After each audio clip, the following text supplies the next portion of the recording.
So this is an overview to European countries. So for the Europe outside of the UK, so for Netherlands, Singapore is not in Europe, but Netherlands, Germany, France, Italy, and most other European countries, you apply directly to the institutions. Um, Let me go ahead and show you that same resource. This is I refer to this resource because it's really good. It's really up to date. It's up to date. It's updated every year. It has the best websites. It has the best information and most up to date information on most countries that are a lot of countries that our students apply to. Germany is always an interesting one. It goes into it. There's a couple of good websites. Germany is a very difficult one in that it asks for specific IB courses. So by this time, your son or daughter know whether they can apply to Germany or not. As soon as I hear that an 11th grader is interested in Germany, I sit down with them and go over exactly what's needed. It's very difficult to meet all of the IB requirements that they ask for. It's not. I would say it's not difficult. It's just you really have to be careful about what you take.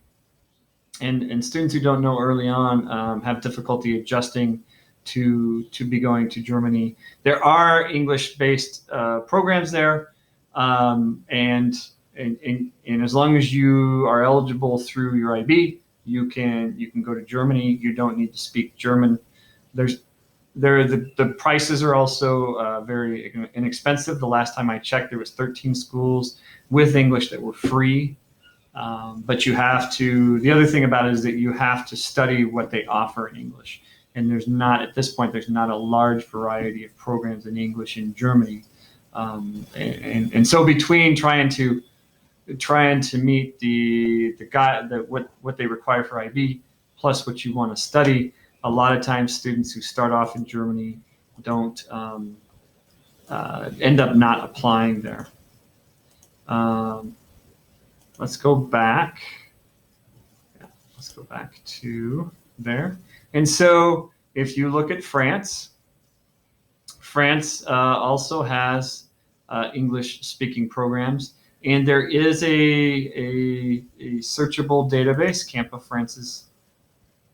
And again, similar to other search engines, you can put in certain certain things that you want from university. Mainly, it's around what you want to study, and you put that in, and then you put in a couple of other things, and then it will show you programs that have it. So it's just a matter of searching it out. Again, you apply directly to the programs. Let me go back. Another one, which is the Netherlands. That's another really good market to look at.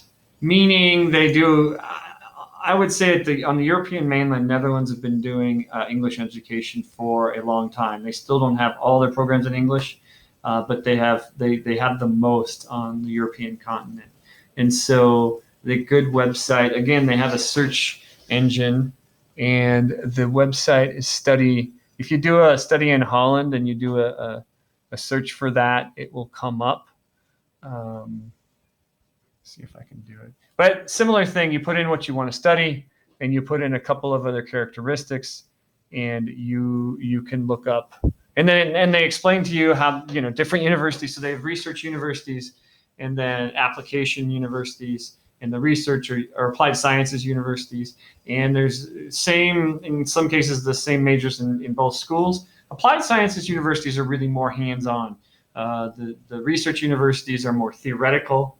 So I like the Dutch system because for some students that come out of ISY, they're more hands-on, or they want to use practice. They really have a desire to use what they're learning on a practical basis, more practical basis than maybe IB can offer them. And so the Dutch have kind of split that up. So looking at the applied sciences is a really good way to look for a kid with something that they want more hands-on. And there's a whole range of schools. So even if as long as you have the IB diploma, a lot of the applied sciences will still take you. So similar to the United States, where you have a whole range, you don't even need IB to go to the United States schools. The Dutch have a similar thing with a range of IB scores. They have a place for all kids. And so we get less people in Austria. There's some schools in Spain, and there's a Spain section. So in Finland has and I would say some of the Swedish and Norwegian schools. There's some schools that have some English-based programs too. Most of your English-based programs are usually in the business and engineering or sciencey areas for countries that start off, but they're starting to expand. International relations is one. So those are all environmental science. So those are areas that are pretty popular. So so in Europe, students have more choices than ever before. It's just a matter of going into those countries and finding the schools that fit for them. This isn't a complete list here. These are the ones that have the most information out about them, have the most programs in English. And so if it's other countries, I would say let me know, and I can work with students around that.